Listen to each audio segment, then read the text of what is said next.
सचिव हरदीप सिंह बावा ने नालागढ़ में करी प्रेस कॉन्फ्रेंस, जिसमें मुख्यमंत्री सुखविंदर सिंह सुक्खू व उप मुख्यमंत्री मुकेश अग्निहोत्री को धन्यवाद किया। उन्होंने कहा कि नालागढ़ की जनता ने कांग्रेस पार्टी को 20,000 से अधिक मत दिए और नालागढ़ में कांग्रेस दूसरे नंबर पर रही है, लेकिन प्रदेश में कांग्रेस की सरकार बन गई है। इसीलिए सुखविंदर सिंह सुक्खू के नेतृत्व में नालागढ़ में भरपूर विकास करवाया जाएगा। आगे उनका क्या कुछ कहना है, आइए सुनते हैं। RV7 न्यूज़ के लिए नालागढ़ से अनवर हुसैन की रिपोर्ट। मैं तो नालागढ़ वासियों को और प्रदेश वासियों को बहुत बहुत बधाई देना चाहता हूं कि हिमाचल प्रदेश में 5 साल बाद आज जो हिमाचल प्रदेश में जन विरोधी, विकास विरोधी और मजदूर किसान विरोधी सरकार जयराम की जो सरकार थी, आज उस सरकार को जाना पड़ा और कांग्रेस पार्टी की सरकार हिमाचल प्रदेश में सुखविंदर सिंह सुक्खू जी जो हमारे मुख्यमंत्री बने हैं और श्री मुकेश अग्निहोत्री जी जो हमारे उप मुख्यमंत्री बने हैं, उनके नेतृत्व में कांग्रेस पार्टी की सरकार आज हिमाचल में स्थापित हुई है। इसके लिए मैं पूरे प्रदेशवासियों को और नालागढ़ वासियों, अपने क्षेत्रवासियों को, कांग्रेस जनों को बहुत बहुत बधाई देना चाहता हूँ। आज मुझे विश्वास है कि ये जो सरकार, केंद्रीय नेतृत्व हमारा कांग्रेस पार्टी का, हम सभी लोगों को और ख़ास तौर पे केंद्रीय नेतृत्व को बहुत विश्वास था कि हिमाचल प्रदेश में कांग्रेस की सरकार आ रही है। और जिस तरीके से हमारे नेताओं ने,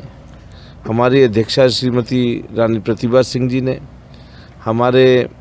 उस समय के CLP और भी उप मुख्यमंत्री मुकेश अग्निहोत्री जी ने, हमारे उस समय के इलेक्शन कमेटी, कैंपेन कमेटी के प्रधान और मौजूदा मुख्यमंत्री श्री सुखविंदर सुक्खू जी ने और हमारे केंद्रीय नेतृत्व ने जिस तरीके से मेहनत की और जो स्ट्रेटजीज आज बनाई, उसके बदौलत हिमाचल प्रदेश में कांग्रेस की सरकार स्थापित हुई है। मैं धन्यवाद करना चाहता हूँ सभी कांग्रेस पार्टी के कार्यकर्ताओं को, प्रदेश भर के कार्यकर्ताओं को, जिन्होंने रात दिन एक किया और कांग्रेस पार्टी को आज इस मुकाम पर पहुंचाने का काम किया। देखिए, ये चुनाव है और जो बात आप कह रहे हैं,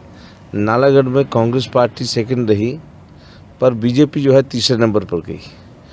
और आज़ाद प्रत्याशी ने जो चुनाव लड़ा, जो बीजेपी के रेबल थे,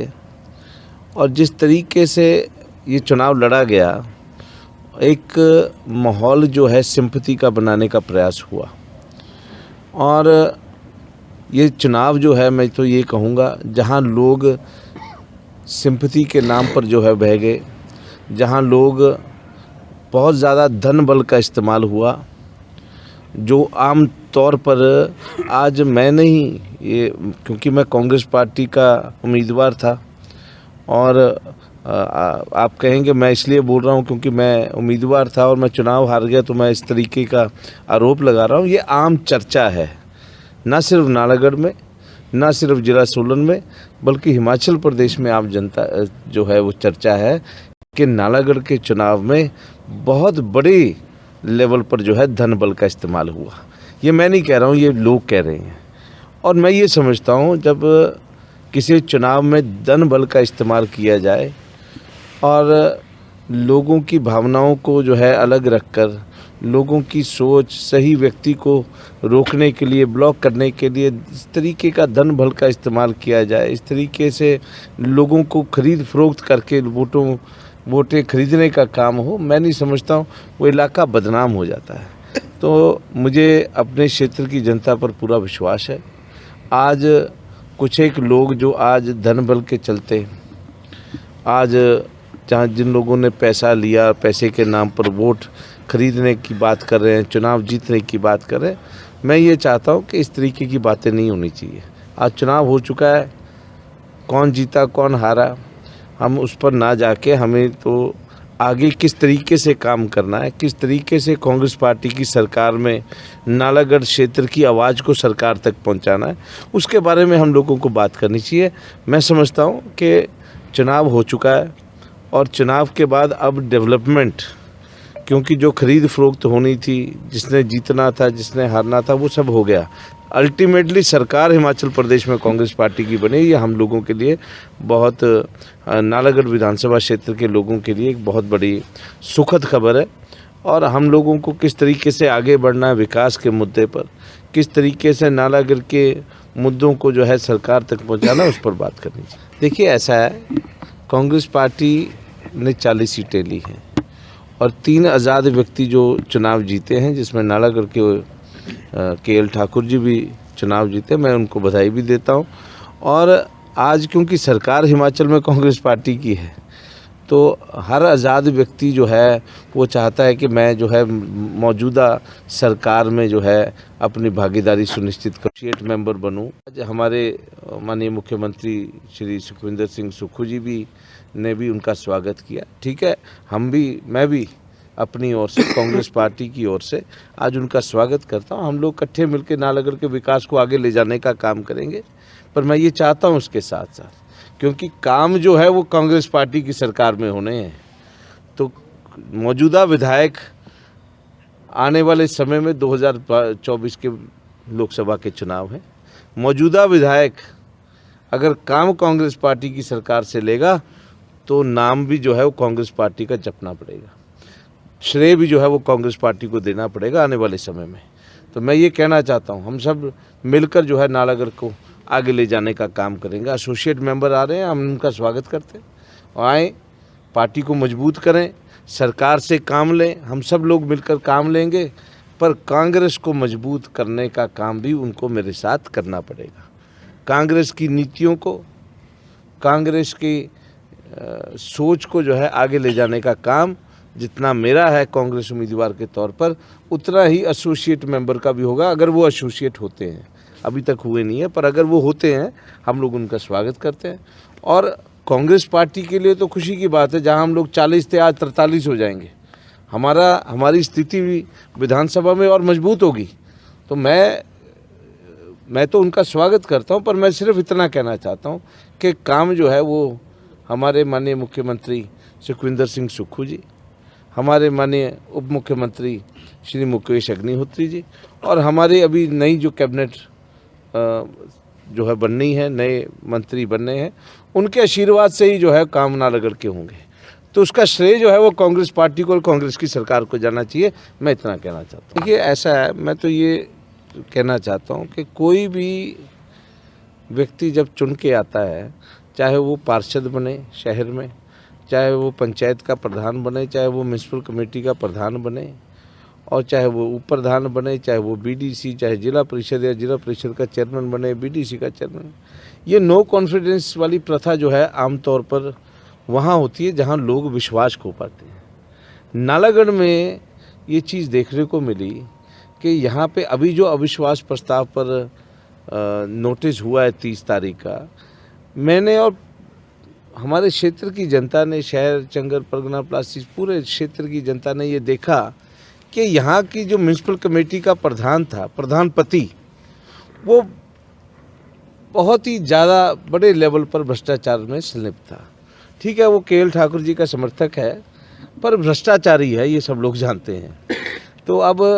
अगर भ्रष्टाचारी है और बहुत बड़े लेवल पर उसने भ्रष्टाचार किया, लोगों ने वीडियो देखी, आपने देखा होगा, इलेक्शन के समय में भी वो पैसे बांट रहा था, उसकी वीडियो बनी।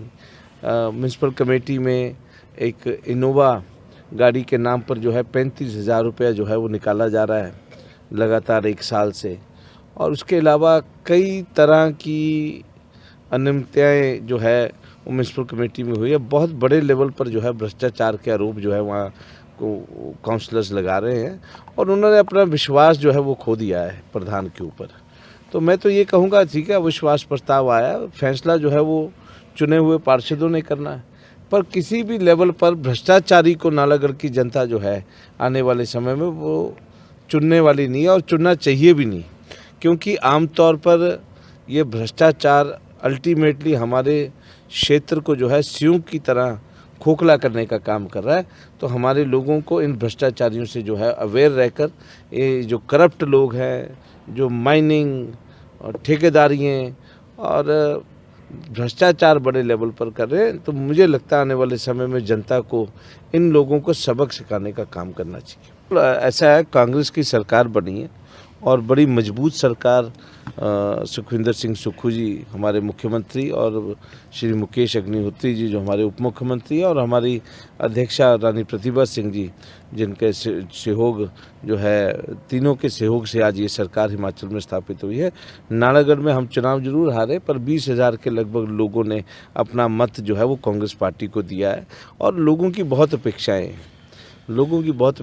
हैं, और लोगों की बहुत उम्मीदें हैं। मुझे विश्वास है कि नालागढ़ की एक एक व्यक्ति की आवाज़, एक एक व्यक्ति का काम, कांग्रेस जनों का काम, क्योंकि मैं सुखविंदर सिंह सुक्खू जी को, मुकेश जी को, रानी साहबा को, सबको बहुत नज़दीकी से जानता हूँ। सुखविंदर सिंह सुक्खू जी के साथ बहुत लंबे समय तक मैंने काम किया। यूथ कांग्रेस में जब सुक्खू जी प्रेसिडेंट थे तो मैं स्टेट का सेक्रेटरी था और उसके बाद जो है मैं इंटेक का अध्यक्ष बना तो वो पार्टी के प्रधान थे और ऐसे ही कई पदों पर रहकर, उससे पिछली जो वीरभद्र सिंह जी की सरकार थी उस समय मैं चेयरमैन था कामगार बोर्ड का और वो पार्टी के अध्यक्ष थे। तो हमने जो है इकट्ठे काम किया और मुझे उनके काम करने की शैली के बारे में जो है अनुभव है। मुझे उनकी शैली पे काम करने के बारे में मुझे जो है विश्वास है। मुझे विश्वास है कि मुकेश अग्निहोत्री जी और सुखविंदर सिंह सुक्खू जी इस सरकार को बड़े मजबूत तरीके के साथ कांग्रेस जनों की भावनाओं को की कदर करते हुए जो है कांग्रेस की सरकार एक स्टेबल गवर्नमेंट को चलाने का काम करेंगे और कांग्रेस पार्टी की जो 10 गारंटियाँ हैं, जो 10 योजनाओं को लेकर जो कांग्रेस पार्टी चुनाव में उतरी थी, जिसमें ओपीएस और हर घर लक्ष्मी योजनाएं जैसी 300 यूनिट बिजली फ्री देने की बात कही थी, जल्द से जल्द उस पर फैसला कैबिनेट बनती ही जल्द से जल्द हमारे नेता, हमारे मुख्यमंत्री और हमारे उप मुख्यमंत्री इस पर बड़ा फैसला लेंगे और हिमाचल प्रदेश की जनता को जो है राहत प्रदान करने का काम करेंगे। कांग्रेस पार्टी को और मजबूत करने का काम जो है हमारे नेता करेंगे। सर, ये तो एक कर्टसी कॉल है और आप देखेंगे कि हमारे मुख्यमंत्री और उप मुख्यमंत्री ने जब शपथ लेने के बाद अपना ऑफिस ज्वाइन जो है गवर्नर साहब को मिलने गए उन कर्टसी कॉल के लिए। उसके बाद पूर्व मुख्यमंत्री जयराम ठाकुर जी को मिलने गए, फिर श्री मुकेश अग्निहोत्री जी भी ने भी कॉल ऑन किया पूर्व मुख्यमंत्री का, उसी क्योंकि चुनाव ख़त्म हो गया है और चुनाव जब ख़त्म हो जाता है, चुनाव कौन जीता कौन हारा, उसके बाद एक कर्टसी कॉल जो है वो सभी नेता जो है एक दूसरे को देते हैं और यही जो है एक रिवाज है हमारे प्रदेश का यहाँ पे बना है। वैसे बीजेपी के लोग भी आते रहे हैं तो पर हमारी अध्यक्षा हमारे मुख्यमंत्री सुखविंदर सिंह सुक्खू जी जो है वो कॉल ऑन करने गए पूर्व मुख्यमंत्री को, ऐसे ही हमारे उप मुख्यमंत्री मुकेश जी गए जयराम जी को कॉल ऑन करने, ऐसे ही रानी प्रतिभा सिंह जी भी पार्टी के अध्यक्ष होने के नाते कॉल ऑन करने गई। उसमें कोई अलग मतलब निकालना तो मैं समझता हूँ वो जायज़ नहीं है। सर, इतनी वोटें आपको डली हैं, 20,000 प्लस वोटें डली हैं, तो अब सरकार भी आपकी आ गई है, तो किस तरह से आप अपने यहाँ की क्षेत्र की बिल्कुल अपने क्षेत्र की जनता को आश्वस्त करना चाहता हूँ। देखिए, हम लोग चुनाव हारे हैं पर सरकार कांग्रेस पार्टी की स्थापित हुई है। मुझे क्योंकि 5 साल यहाँ पे विधायक जो है कांग्रेस पार्टी को लखविंदर राणा थे और मैं ये जानता था, क्षेत्र की जनता भी जानती थी कि टिकट जो है वो लखविंदर राणा को मिलना है और मैं जो है पूरे प्रदेश में अपने नेताओं के साथ कांग्रेस को मजबूत करने का काम अपने इंटेक अध्यक्ष होने के नाते करता रहा पूरे प्रदेश में। और मैं अपने विधानसभा क्षेत्र में लोगों के साथ उतना कनेक्ट नहीं हो पाया और जब ये चुनाव जब लखविंदर राणा यहाँ से बीजेपी में स्प्लिट हुए, उस समय मुश्किल से 2 महीने रहे थे और 2 महीने में 1 महीना, सवा महीना, 1.5 महीना हमारा जो है वो दिल्ली टिकट के लिए भी जो है वो ख़राब हुआ। हमें 18-20 दिन मिले काम करने के लिए। उसमें कांग्रेस के कार्यकर्ताओं ने, हमारे सभी हमारे पार्टी के अध्यक्ष हुसन ठाकुर जी और हमारे जितने भी कार्यकर्ता हैं, सब ने अपनी तरफ से मेहनत की और हम लोग चुनाव नहीं जीते पर सरकार कांग्रेस पार्टी की बनी। मैं अपने लोगों को नालागढ़ विधानसभा क्षेत्र में अपने कांग्रेस जनों को अपने कार्यकर्ताओं को, अपने सभी बुजुर्गों को मैं पूरी तरह से आश्वस्त करना चाहता हूं कि सरकार कांग्रेस की बनी है। सरकार वजारत जो है वो आपकी है और आपकी लड़ाई लड़ना जो है वो बाबा हरदीप सिंह जानता है। आपकी मांगों को, आपकी समस्याओं को ऊपर पहुंचाना, किस स्तर पर पहुंचाना है, किस तरीके से काम लेना है, वो बाबा हरदीप सिंह जानता है। तो आप लोग जो है विश्वास रखें, सरकार कांग्रेस पार्टी की है। मुख्यमंत्री जो है वो सुखविंदर सिंह सुक्खू हमारे कांग्रेस पार्टी के हैं। उप मुख्यमंत्री जो हैं मुकेश अग्निहोत्री जी वो हमारे कांग्रेस पार्टी के हैं। और मुझे विश्वास है कि हमारे नेता हमारे इस क्षेत्र की तरफ भी जो है अपना भरपूर आशीर्वाद जो है पहले की तरह जो है रखेंगे और नालागढ़ की जनता को आने वाले समय में बड़ी बड़ी सौगातें देने का काम जो है कांग्रेस पार्टी की सरकार करेगी।